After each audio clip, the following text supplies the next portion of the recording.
మామిడికాయ ముక్కలతోటి ఉల్లి తరిగేసి కూర వండుకుంటాము. కరివేపాకు, వెల్లుల్లిపాయలు, ఉల్లిపాయలు, పచ్చిమిరపకాయలు, తర్వాత మామిడికాయ ముక్కలు. ఇంకా బ్యాండి పెట్టి శుభ్రంగా నూనె మరుగుతుంది. ఇప్పుడు తాలింపు వేద్దాం.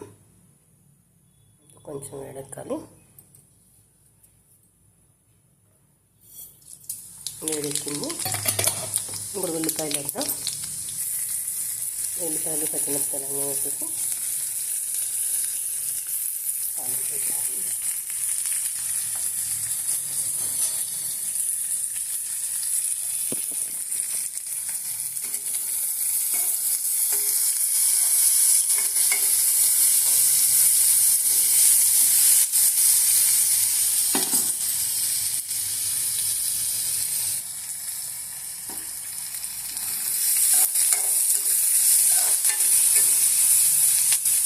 నిమిషం మూత పెడదాం.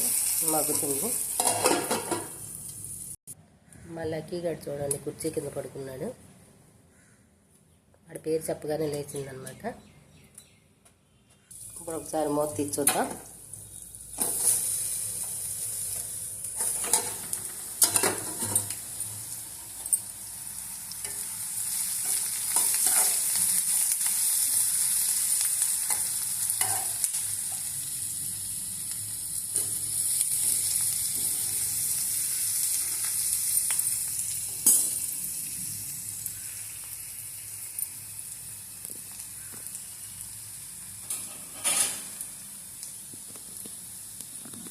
పెద్దాం.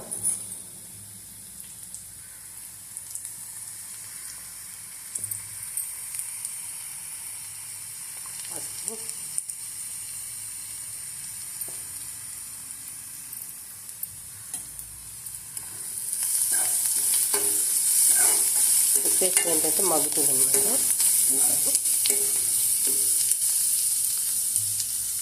ఇప్పుడు మామిడికాయ ముక్కలు వేసేద్దాం.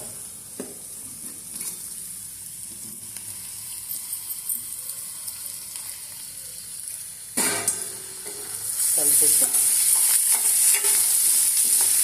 సిమ్లో పెట్టి కాసేపు ఉంచిన తర్వాత తర్వాత కొంచెం నీళ్ళగా మూతపెట్టేస్తున్నాను. ఒకసారి మూత తీసి చూద్దాం. చూసారా నీళ్ళలాగా వచ్చింది చెమ్మ. ఇంకా ఆవిరికి అలా వస్తుంది అన్నమాట. ఉప్పేసాం కదా కొంచెం వాటర్ వస్తుంది. లెక్క పడతాయి మామిడికాయ ముక్కలు. ఇది ఇప్పుడు కొంచెం కారం వేసేసి, దీనికైతే మసాలాతో పని లేదండి, మసాలాలు వేసుకోవాల్సిన లేదు.